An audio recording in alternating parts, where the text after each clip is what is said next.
Muy buenas tardes. Arrancamos con un nuevo programa de Lideresas. Estamos transmitiendo en vivo a través de las redes de la Confederación Argentina de Deportes. Nos están viendo en este momento a través de las redes oficiales por Facebook, YouTube y Twitter. Un saludo muy especial a todos y todas en esta semana que estamos de los derechos humanos, y como no podía ser de otra forma, en el programa de Lideresas también vamos a seguir metiéndonos en lo que es el deporte y los derechos humanos. Esta vez lo vamos a hacer con la mirada de dos lideresas, porque son dos lideresas, son militantes también de los derechos humanos, son educadoras populares, así les gusta a ambas nombrarlas. Así que vamos a tener una entrevista doble, no las vamos a sectorizar, así que la vamos a hacer a la igual manera. Aparte ellas se conocen, trabajan también juntas, dan talleres juntas, así que en esta ocasión, en esta oportunidad lo querían hacer juntas y me pareció más que validero, así que les voy a dar la presentación. Esta vez lo estoy haciendo sin mi compañera Natalia, que le mandamos un saludo, tenía un problema personal, así que no ha podido estar, así que me están viendo acá en la conducción, y ya les voy a dar paso y les voy a dar la invitación y la presentación a las dos invitadas que tengo. Una es Guadalupe Samalup, ella es militante, es ex militante de Hijos de la provincia de Córdoba, integró el equipo de educación en derechos humanos de dicha agrupación, luego formó parte del espacio de formación de formadores y de esta pregunta, ¿no?, que nos vamos a hacer a lo largo de este programa, de si vivimos en el país del nunca más. Integró también el equipo de investigación del área legal y de la comunicación Hijos, y es querellante en los juicios por delitos de lesa humanidad de la provincia de Córdoba. Y por otro lado la tenemos a Virginia Rosa, ella es sobreviviente, es artista, es escritora, es docente, fue responsable del área educativa del Archivo Provincial de la Memoria de Córdoba. A Guadalupe y a Virginia, a ambas le doy la bienvenida a Lideresas. ¿Cómo andan? Buenas noches. Buenas noches. Hola, chicas. Bueno, un placer tenerlas a ambas acá en el programa de Lideresas. Muchísimas gracias, en principio, por aceptar la invitación al programa. Un lujo que estén acá. Gracias a ustedes. Gracias. ¿Todo bien? ¿Cómo va todo en Córdoba? Bueno, ¿cómo fue? Cuéntenme un poquito cómo fue, bueno, toda la revolución acerca del 24M que se conmemoró el día de ayer, qué repercusiones hubo, qué actos llevaron a cabo. Bueno, este año con el tema de la pandemia no hubo la marcha tradicional que esperamos siempre todos los años. El año pasado también, bueno, hubo que suspenderla por razones obvias, y este año también, pero se le buscó la manera desde la mesa de trabajo, que es una colectiva de organizaciones de toda la provincia de Córdoba. Se organizaron caravanas, tanto en la ciudad de Córdoba como en el interior, acá en las Sierras Chicas, articulada con distintos colectivos y compañeros y compañeras de distintas localidades, así que ha sido una jornada. Estas están siendo unas jornadas muy cargadas de la emocionalidad de siempre, y con muchas actividades. Desde las Sierras Chicas, desde el Parque de la Memoria de las Sierras Chicas, hicimos, cuando estaba Guadalupe también, estábamos todos ahí, una actividad que nombramos como Memoria Itinerante, y anduvimos por todos los pueblos de las Sierras Chicas, llevando una marca de memoria, un árbol, y fue muy, muy emocionante. Recorrimos desde Agua de Oro, Villa Niní, Salchipuedes, Ceballos, el frigorífico, un frigorífico que tuvo muchos desaparecidos, Unquillo, Mendiolaza, creo que los nombré a todos, Guada. Sí. Bueno, una actividad y una juntada muy hermosa, muy emotiva, muy linda, celebrando los 15 años del Parque de la Memoria de las Sierras Chicas. Sí, la verdad que creo que lo de plantar memoria fue una muy linda iniciativa, ¿no? Y que creo que tuvo una excelente repercusión, se adhirieron mucha gente, ¿no? Muchos clubes, muchas entidades, la verdad que eso fue muy bueno, ¿no? Y es una gran campaña de concientización sobre todo. Y yo me quiero meter, ¿no? Como para arrancar y conocerlas, ¿no? Y que los y las televidentes que nos están viendo en el momento sepan un poco la historia, ¿no? Y en lo que vienen trabajando ambas. Bueno, ustedes realizan talleres, ¿no? Que tratan de encuentros que buscan un poco profundizar, ¿no? La formación en relación al eje, ¿no? De la dictadura cívico-militar y democracia. Ustedes desde el rol, ¿no? Desde la amplia trayectoria en lo que tiene que ver con esta tarea pedagógica, ¿no? En los espacios de memoria. ¿Creen que se avanzó con esto de institucionalizar en el sistema educativo el proceso de memoria, verdad y justicia? Digo, las nuevas generaciones, ¿no? De estudiantes, de docentes, ¿asumen un mayor compromiso, digamos, con nuestro pasado reciente? ¿Cómo lo ven? Absolutamente. Los sitios de memoria están recibiendo 10.000 estudiantes al año que luego se comprometen con diferentes actividades, que vuelven a los sitios con propuestas. Bueno, y Guadalupe y yo recorremos escuelas también, en talleres con maestros, con niñez, con estudiantes de primaria, de secundaria, de inicial. Y la verdad es que es como muy interesante escucharlos, ¿no? Esto de poder compartir la pedagogía de la memoria en todos los territorios que nos sea posible. Eso es lo que nos encanta hacer con Guadalupe y con todas las educadoras populares del equipo Vivimos en el País del Nunca Más, del Parque de la Memoria y de diferentes compañeros que están con este compromiso, ¿no? Sin duda, me parece a mí que en los últimos, digamos, sobre todo a partir de que se constituyen en políticas de Estado, muchas de las demandas que veníamos haciendo muchas veces en soledad, sobre todo quienes nos antecedieron, los familiares, las abuelas, eran épocas como muy difíciles, incluso para tratar este tema en los ámbitos escolares o educativos en general. Cuando nosotros empezamos a hacer los talleres de formación de formadores, que le dimos este nombre que vos decías, ¿no? Que es una pregunta, vivimos en el país de nunca más, la verdad que es una pregunta siempre presente, ¿no? Para hacernos. Sí. Es necesario, ¿no, Guada, hacerlo en forma de pregunta, ¿no? Más para nosotros sigue ¿no? siendo una Claro. pregunta, la verdad que es una pregunta permanente, porque bueno, siempre tenemos los golpes que nos da la realidad desigual en la que vivimos, así que sin duda es una pregunta para hacernos, ¿no? ¿Cómo se construye? ¿Cuáles son los logros que hemos tenido? ¿Cuáles son las cosas que todavía nos faltan, que son muchísimas, en lo que es la agenda específica, digamos, de derechos humanos en relación a la última dictadura? Sin duda, la necesidad imperiosa todavía de poder enterrar a nuestros muertos, o sea, encontrar los cuerpos y recuperar a las nietas, a los nietos que todavía no conocen su identidad, son como las dos cuestiones urgentes que siguen estando, ¿no? En la agenda. Eso, me parece que sí, es cierto que el alcance que han tenido a partir de la constitución de los espacios para la memoria y de que también se construyeran agendas educativas en cada institución sobre la temática ha sido, bueno, multiplicadora, y también resultado de un proceso, como decía la otra vez Elizabeth Gómez Alcorta, que la escuchaba, de estos dos fuegos, ¿no? Por un lado, la movilización enorme que hemos tenido como sociedad, de la cual en Córdoba pueden dar cuenta cómo han siendo cada vez más masivas las marchas del 24, que empezaron siendo de un centenar de personas y terminaron en 50.000, siendo en los últimos tiempos.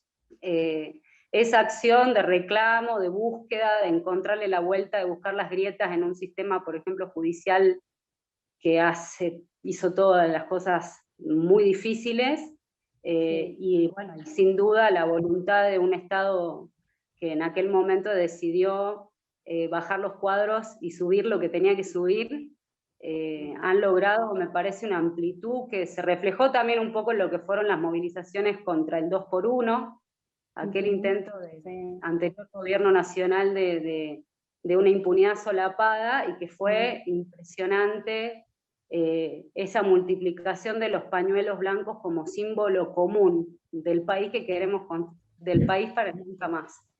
Así que... Exactamente. Creo que ahí tocas un punto fundamental, ¿no? El por qué lo tenemos que dejar como pregunta, ¿no? ¿Por qué no lo podemos dar como una afirmación, ¿no? Porque no solamente por este tema que decís vos, ¿no? Sino también porque hay todavía como un negacionismo, ¿no?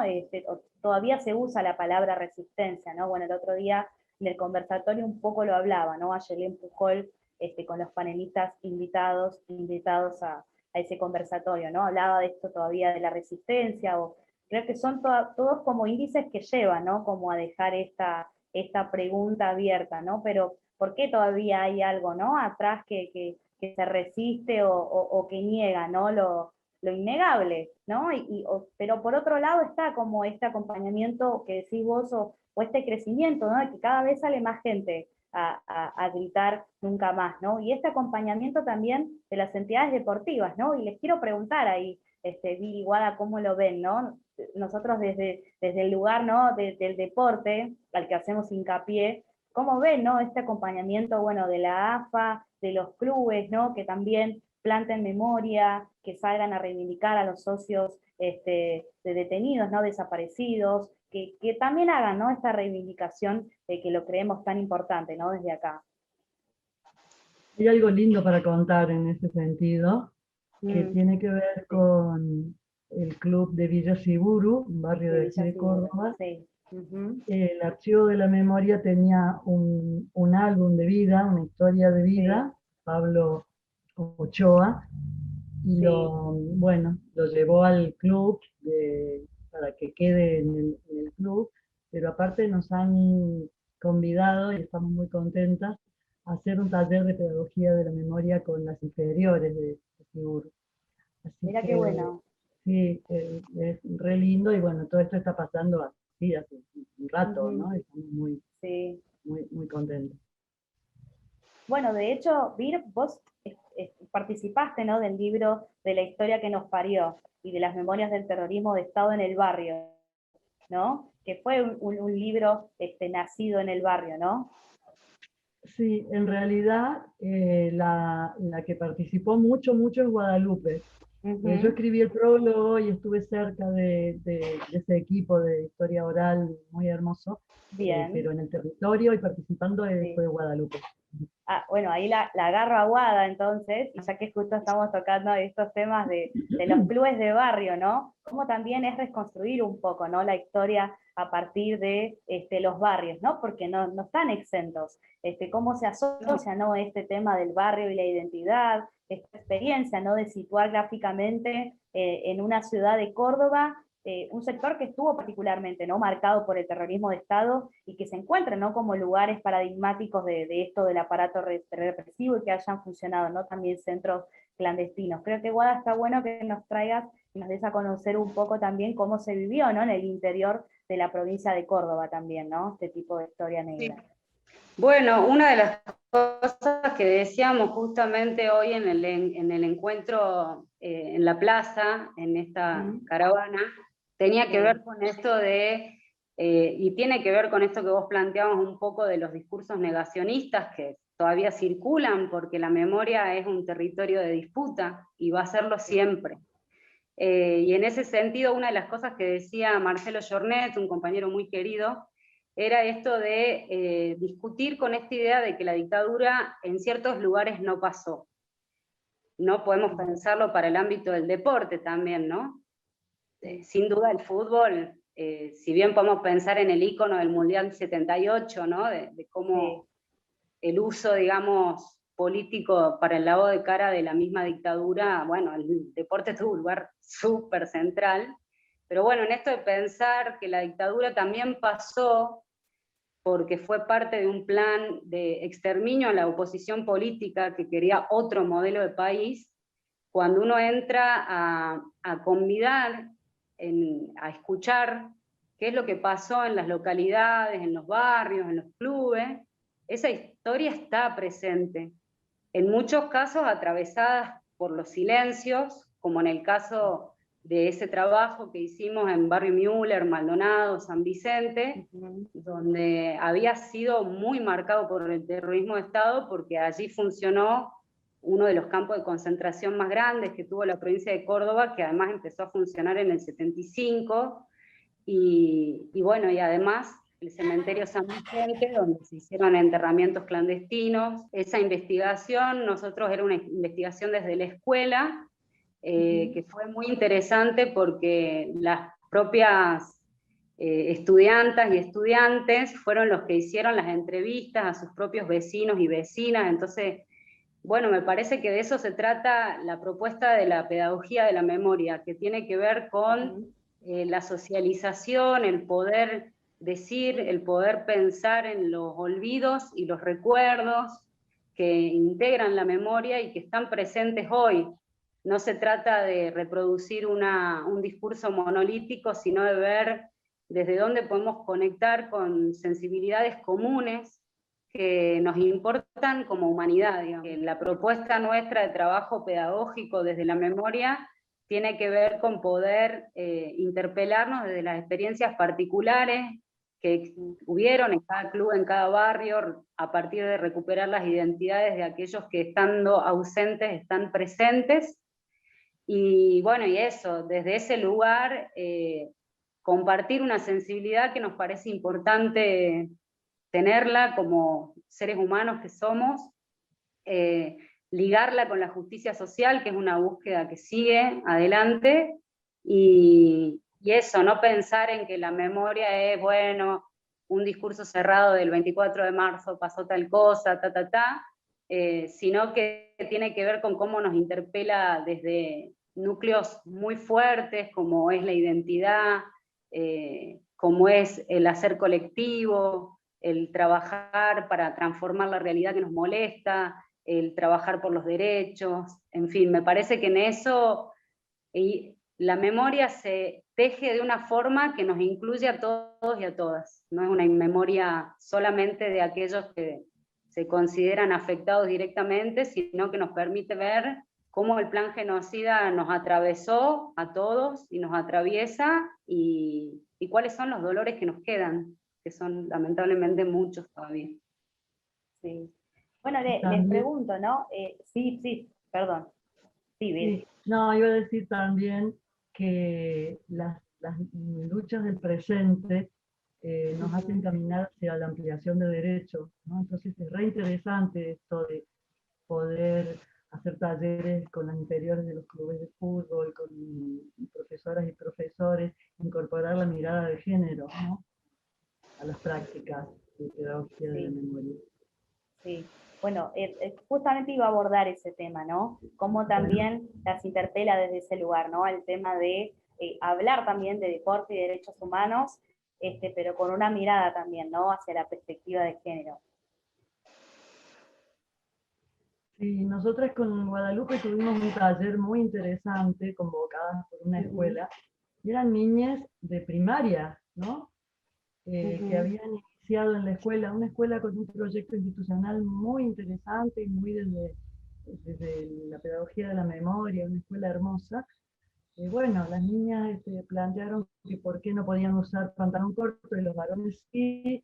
Nos convocaron para hacer un taller con estudiantes y con docentes, y impresionante, niñas de 11, 12 años y varones también, escucharlos nos daba todas las herramientas para trabajar en ese taller, y pudieron pensar juntos con la institución cómo querían que fueran las prácticas de deporte y de la ropa y de lo que se ponen y del deseo y de los derechos. Fue, la verdad, como de las cosas más muy chiquitas, ¿no? 11 años, 12 años. Sí, claro. Tenían una claridad en lo que expresaban, que bueno, toda la escuela se puso a trabajar en eso para no imponer un uniforme por reglamento, ¿no?, sino consensuarlo. Fue muy, muy hermosa experiencia. Sí, además se dio algo interesante que también tiene que ver con nuestra trayectoria anterior. Cuando nosotros empezamos a ir a las escuelas allá lejos y hace tiempo, pasaba que una de las principales dificultades que encontrábamos era las propias docentes, digamos, los propios docentes que muchas veces no sabían y muchas veces obturaban los debates. y sigue siendo esa una lucha, ¿no? A dar, de cómo las escuelas, de los espacios educativos, deportivos, pueden ser espacios donde reflexionar y pensar en lo que nos pasa. Y en ese sentido, en ese desafío que plantearon estas pibas en esa escuela, fue muy interesante el laburo que hicimos con las docentes, porque a veces hay una idea de la infancia como algo inferior, o sea, se inferioriza a los pibes, se inferioriza a las juventudes, y las preguntas que nos están haciendo son preguntas muy válidas, a las que es interesante como proceso colectivo, no solo para ellos y ellas, sino para todos y todas, darle lugar a esas preguntas, darle lugar a esa interpelación, y no reproducir las prácticas autoritarias a las que estamos malamente acostumbrados de obturar, ¿no? O de creer que son chiquinadas o son caprichos, cuando en realidad, por ejemplo, en esto que tenía que ver con me quiero vestir y quiero estar cómoda, igual que pueden estar los varones, guarda una profundidad y un plantarse desde una perspectiva de derecho, que fue, bueno, súper interesante el proceso que las pibas, con ese posicionamiento, pudieron generar en ese lugar. En el deporte pasa lo mismo, bueno, ahí en Campo La Ribera tenemos a las compañeras haciendo fútbol, y es un proceso muy interesante porque es un barrio, una barriada muy popular de la ciudad de Córdoba, y las canchas que colindan con el que fue centro clandestino, que luego funcionó una escuela ahí, eran ocupadas por muchachos. Y bueno, cuando las chicas de Abriendo la Cancha y del grupo de pibas que se formó ahí de fútbol empezaron a decir, che, nosotros vamos a ocupar la cancha en cierto horario, bueno, se generaron estas discusiones, espacios de negociación y espacios de conquista, porque finalmente ellas entrenan y todo ahí, son un colectivo hermoso de mujeres, de jóvenes, que bueno, pero por eso mismo, ¿no? Estas disputas son las que tienen que ver para nosotros con la pedagogía de la memoria y con el por qué es importante seguir preguntándonos si vivimos o no en el país de nunca más. Lo vamos construyendo, esa es la realidad. Exactamente. Bueno, lo mismo pasaba, ¿no? Cuando le preguntaban a Claudio Gómez, que es un periodista que también, ¿no?, reconstruye toda la historia de los derechos humanos, le hablaba como que está en proceso, ¿no? Y es esto. Podemos responder quizás esa misma pregunta a esta, ¿no? Creo que está en proceso, y sí, más por todo esto que afirmás vos, Guada, y que aparte también, sobre todo, en el interior de las provincias, ¿no? Está este desafío del que hablás vos, ¿no? Que pareciera que ahí todo cuesta un poco más, ¿no? O esto que hablás vos, ¿no? De también las pibas ocupar el espacio, ¿no? De esto que antes era el Campo de la Ribera, que hoy sea un lugar en donde ellas entrenen al fútbol y lo quieren hacer en el horario, ¿no? Que ellas quieran, ¿no? Quizás por ahí trasladándolo a lo que pasa hoy no está exento, ¿no? Todavía todo eso del deporte y de los horarios que se le dan a las jugadoras, ya sea para entrenar, o el equipo, los accesorios, las herramientas, digo, ¿no? Creo que hay un proceso y hay un montón también ahí para deconstruir que va, ¿no? Un poco como camino a eso. Y sobre todo porque, metiéndonos en esto, ¿no?, que estamos hablando de clubes de barrio, hablamos que hay una precarización todavía, ¿no?, laboral importante, la dificultad como para acceder a derechos sociales básicos, ¿no? Que por ahí también todo esto dificulta un poco también, ¿no? Metiéndonos un poco en lo social. ¿Cómo lo ven?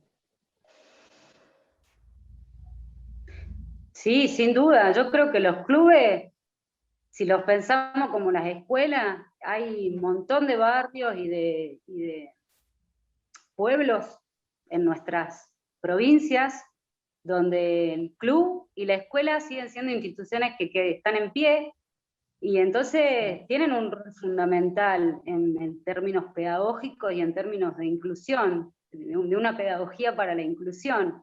Entonces me parece que no es menor pensarlos como lugares importantes en la construcción de derechos, ¿no? Sin duda. Después hay una idea de, bueno, uno siempre quiere cambiarlo todo y no sabe por dónde empezar, y bueno, empezar por las casas, como decimos acá, es es lo importante. Entonces yo creo que, bueno, esto, la apertura de los mismos varones que iban a jugar ahí al fútbol, a esta negociación de ceder espacios para que otros pudieran jugar, me parece que se trata de eso en distintas escalas, en distintos niveles, pero es un hacer. Nosotras estamos convencidas de que la memoria está ligada a un hacer, que es situado y es actual.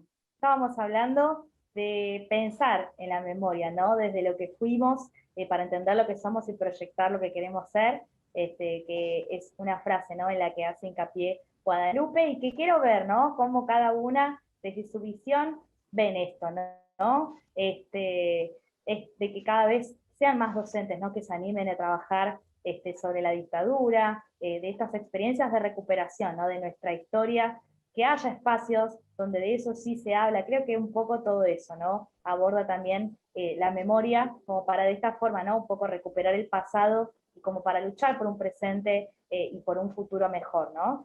¿Cómo lo ve Guadalupe? Quiero también saber desde el lado de Virginia, este tema de pensar la memoria, ¿no?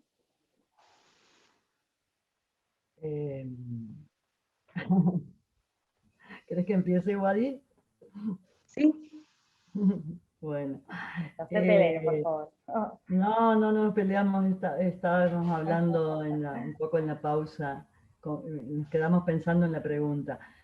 Bueno, desde la pedagogía de la memoria hay como categorías que son hermosas para trabajar en talleres y que van nutriendo lo que es la pedagogía de la memoria, que es una disciplina en construcción. Sí. La educación popular es una de esas categorías, que la palabra circule, que la palabra de todos y todas es importante y construye conocimiento. El reparto de lo sensible, que es una categoría hermosa, un concepto de Jacques Rancière, tiene que ver con compartir lo sensible, y compartir lo sensible de cada uno de los integrantes y de cada una de las integrantes de cada taller, y devolverlo en una producción artística, literaria, teatral, plástica. Bueno, el amor es un espacio, es una categoría infaltable. Y las infancias, es muy interesante cuando trabajas con niñas o niños de 4 años que tienen recuerdos, y que cuando los comparten, muchos recuerdos se parecen, y más adelante la escuela tiene que formalizar lo que es memoria individual, memoria colectiva, y las chicas lo han pasado por su cuerpo. Entonces pueden decir ellos qué es la memoria individual, qué es la memoria colectiva, y así con todos los integrantes de cada uno de los talleres, de diferentes edades o de diferentes trayectorias escolares. Esto es muy interesante y la escucha es como fundamental. Pensar con las docentes, lo digo en femenino porque hay una enorme mayoría de mujeres en la docencia, por lo menos en la experiencia nuestra. En sus propias infancias, en su propia escolaridad, desde lo sensible, desde el deseo, desde cómo lo miran desde el presente, es muy interesante porque producen reflexiones muy interesantes que van construyendo junto con nosotras lo que es la pedagogía de la memoria. Un poco, Guadalupe, tiene que ver también con el lugar con nuestro lugar en el mundo, digamos, con nuestros grupos de pertenencia, con esto de que se vaya construyendo, ¿no?, como de manera colectiva, digamos, la memoria social. Sí, sin duda es situada, ¿no? La memoria situada en nuestra experiencia, en nuestro hacer hoy, porque somos lo que somos hoy. Entonces es un desafío construir propuestas pedagógicas en los encuentros que puedan ayudar a este reparto de lo sensible que dice Vicky, que es para nosotros sustancial, porque no entendemos la memoria como algo estático, sino como algo en movimiento y movilizante. Entonces, bueno, ahí siempre el desafío de cómo construir dispositivos, preguntas, formas de hacer que tengan que ver con cada grupo humano, ¿no? Ya sean niños, niñas pequeños o docentes. Bueno, son grupalidades diferentes y trayectorias diferentes.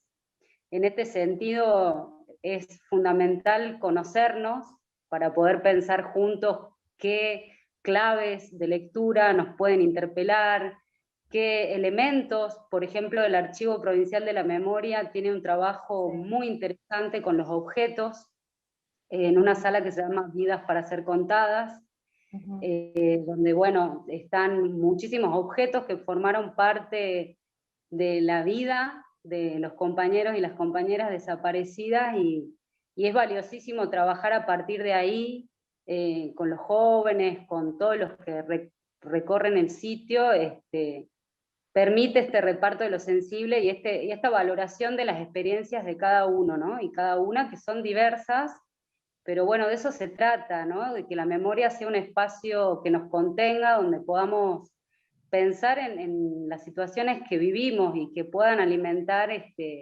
salidas colectivas, vías, digamos, de construcción, digamos, frente a lo que nos molesta, lo que nos jode, lo que nos interpela hoy. Y en ese sentido creo que ahí está la potencia de la propuesta, que nosotros la hemos visto en movimiento y es riquísima, porque no es lineal nunca, siempre se renueva. Exacto. ¿Y qué pasa, no, con esto del olvido y el silencio, no? Porque no es lo mismo.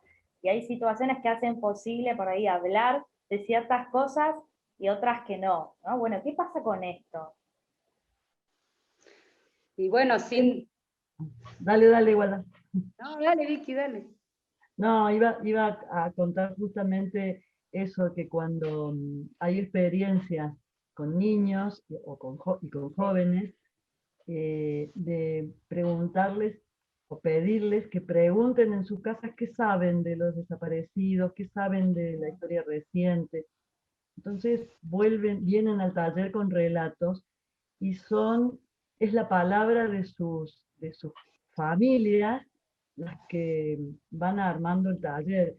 Y eso tiene que ver con escuchar y dar la palabra, y que no es que vamos a hacer un taller declarativo contando qué son los derechos humanos, el olvido, no sé qué, sino que la palabra de sus propias familias se complementa con lo que nosotras compartimos y con lo que ellos mismos comparten.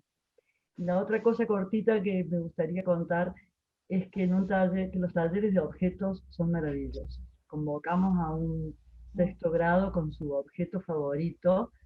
Esto te va a encantar, Elisa, porque varios varones, chiquitos, ¿no? Sexto grado, vinieron con sus copas que han ganado últimamente en los clubes de barrio. Así que venían muy contentos con su copa ganada, de los más chiquitos en las canchitas de fútbol que había por el barrio, que era el barrio Patricios Norte, y, y cada uno con su objeto contó memorias bueno, que nosotras aprendemos, porque bueno, empiezan a ser nuestras, ¿no? Eso es compartir la memoria colectiva y el reparto de lo sensible. Sí, además esta idea de que todos tenemos algo para contar. Todos tenemos algo para contar, todos tenemos preguntas, me parece que eso es lo que dinamiza la memoria, que vos preguntabas en esta relación con el olvido, y nosotros siempre decimos que las memorias se constituyen de olvidos, de recuerdos, de silencios también, porque no cualquier espacio funciona para contar ciertas cosas. Hay distintos tipos de silencios, digamos, hay silencios que son introspectivos, respetuosos, hay otros silencios que son impuestos y contra ellos peleamos, sin duda, porque se trata de poder decir también desde la expresión artística, que me parece que es una herramienta fundamental y sustancial, porque nos conecta de otra manera con estos recorridos, ¿no? Y también desde ese lugar se renuevan y siguen circulando afectivamente, que de eso se trata. La potencia de los objetos de memoria es maravillosa. ¿Te acordás, Guada, la experiencia en la escuela campesina? y objetos que traían de sus vidas cotidianas y la enorme cantidad de memorias que albergaban esos objetos y todo lo que aprendimos en esos talleres, ¿no? Sí. Esos ejercicios también, digamos, los llevan a los talleres que van recorriendo, digamos, en el interior del país. Sí, claro. vamos para todos lados, es nuestra valija. Sí, porque son, sí, no, es súper enriquecedor. Sí, me A veces imagino llevamos, a veces llevamos nosotras una bolsa de objetos en los talleres de carnaval, por ejemplo, llevamos nosotras objetos y solicitamos que lleven sus objetos y salen talleres re interesantes de pensar el carnaval, las prohibiciones, las memorias personales de cada participante en los carnavales de la infancia, en los de ahora, en los de Uruguay, en las mujeres en el carnaval, que es toda también una lucha que están llevando adelante, sobre todo las compañeras uruguayas, ¿no? Es un placer escucharlas y aprender de ustedes y abordar, ¿no?, este tema tan especial y sobre cómo educar, ¿no? Chicas, porque vos hablabas un poco, Guada, en el anterior bloque de esto, ¿no? De cómo educar respetuosamente, ¿no? O de cómo informar ciertas cosas, qué hablar y qué no, bueno, respecto a esto del olvido y el silencio. Y esta educación respetuosa por los derechos humanos, ¿no? De un poco educar desde el ejemplo y desde la praxis. ¿Cómo educamos, ¿no? Para la democracia, si todavía hay personas, ¿no?, que ejercen lo antidemocrático, ¿no? O cómo educamos desde la solidaridad si no existe, ¿no?, esa solidaridad. ¿Cómo se hace? Es como la parte más difícil, ¿no? Yo creo que es el desafío que todas las personas que trabajamos con educación popular nos planteamos. Se trata de abrir la cancha, justamente, Sí. y pensar cómo nos han atravesado en lo particular, o sea, en lo singular y en lo común, la crueldad, la falta de derechos, ¿no? La discriminación. Me parece que con eso intentamos conectar nosotras en nuestro ejercicio pedagógico y entendemos que esa es la fortaleza de la memoria, ¿no? Cuando uno puede rememorar, lo hace situadamente, entonces hay contextos que habilitan repensarse, repensarnos, pensar cómo a nosotros la solidaridad, cómo la afectividad, cómo la calidez, el cuidado, nos hace mejores personas y mejores sociedades, ¿no? Mejor socialmente, digamos, poder ver al otro y no andar por la vida despreocupado de los demás, que es algo que ha sido, bueno, muy difícil para mi generación en particular, que crecimos en los 90, muy a la intemperie en muchas cosas, y con muchísimo individualismo reinante, ¿no? Y bueno, en ese marco organizarnos colectivamente, reconocernos en las historias de los otros, de las otras, de los otros también, que es algo también nuevo, porque son preguntas nuevas, ¿no? Hoy me acordaba de un taller que dimos para compañeros de geografía de la universidad, y cuando fuimos al Archivo Provincial de la Memoria, preguntaban por qué entre las imágenes de los desaparecidos no había ninguna travesti. Y entonces, bueno, se dan nuevas preguntas, ¿no? Nuevas preguntas que interpelan al hoy. Se abre el y juego. que, claro, y que interpelan esa memoria, ¿no? Y que, bueno, también nos ayudan a pensar cuántas cosas hay todavía por abrir, por seguir pensando, cuántas preguntas por hacer y cuánta gente por buscar para preguntarle también, porque una búsqueda, ¿no? No es que está dado, sino que es una búsqueda de generar estos encuentros. ¿Sí? ¿Sí? ¿Cómo lo ves desde tu lado? No te había escuchado, perdón. Sí, esto que cuenta Guadalupe es re interesante. La pregunta que hacen los estudiantes de geografía es muy interesante porque nos permite también trabajar con documentos. O sea, hay documentos en el acervo del archivo de la memoria donde está el nombre del detenido y en el delito que se se le imputa por haber pasado por ese sitio, en muchos casos dice homosexualidad como un delito. Entonces, esto abre los debates y permite también pensar en un marco de rupturas y continuidades, ¿no? ¿Qué cosas continúan? ¿Qué obligación de silencio? ¿Qué cosas se niegan aún? Y en las que tenemos que seguir indagando. Hay un taller también que hacemos que es de libros prohibidos. Les preguntamos a los participantes por qué creen que los prohibieron o cómo lo ven, y sobre todo qué continuidades del autoritarismo perciben hoy en las instituciones, en las escuelas, en los clubes, en los espacios. En la casa. Y ellos definen lo que fue el control social, o sea, con sus reclamos, ¿no? Bueno, con secundarios es monumental. A mí me prohíbe que lleve el pelo azul, como si fuera Claro. un delito llevar el pelo azul. O las chicas estas de la escuela primaria que no quieren que nos pongamos pantalón corto, no sé qué.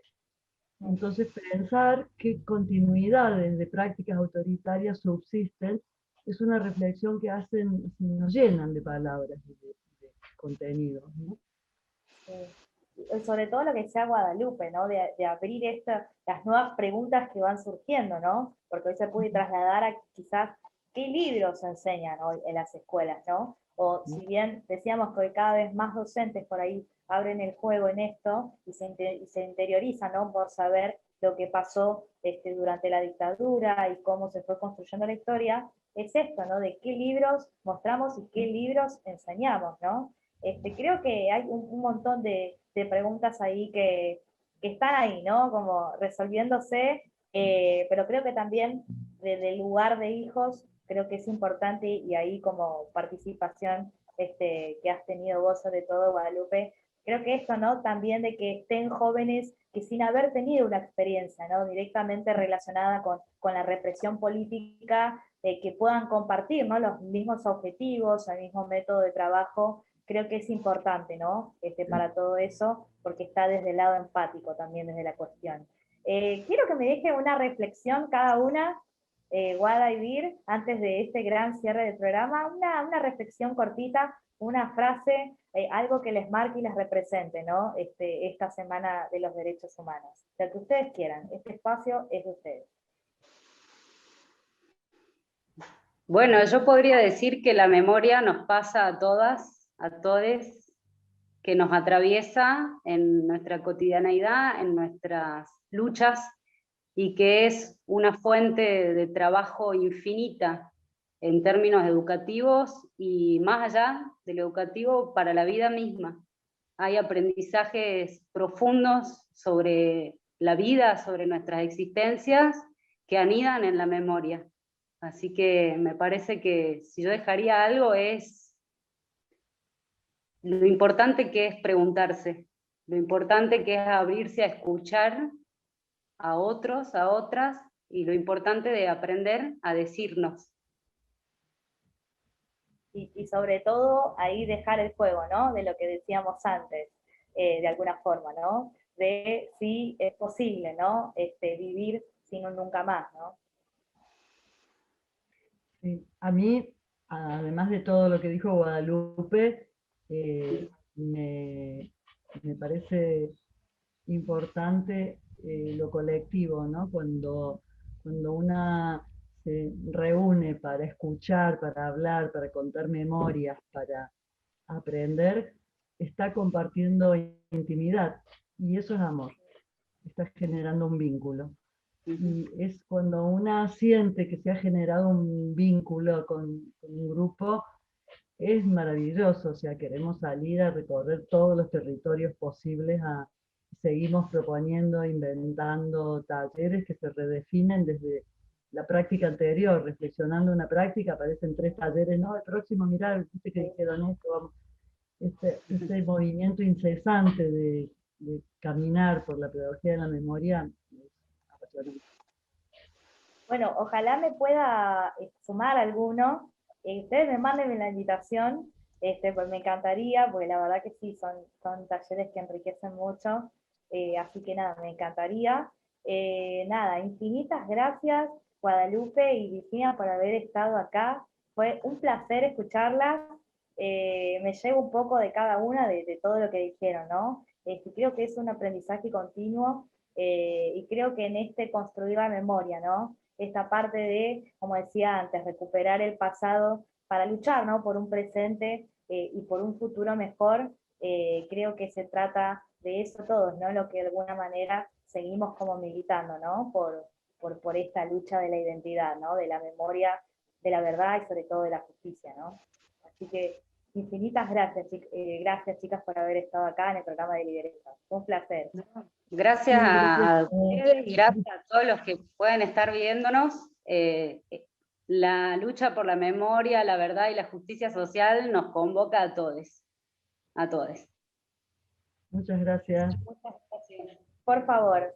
Nosotros entonces, con Guadalupe y Virginia, nos vamos despidiendo. Hemos llegado al final de un nuevo programa de Lideresas. Los esperamos como todos los viernes a las 14 horas a través de las redes oficiales Facebook, YouTube, Twitter y la radio de la Confederación también. Fue un placer. Nos vemos el viernes que viene. Esto fue Lideresas.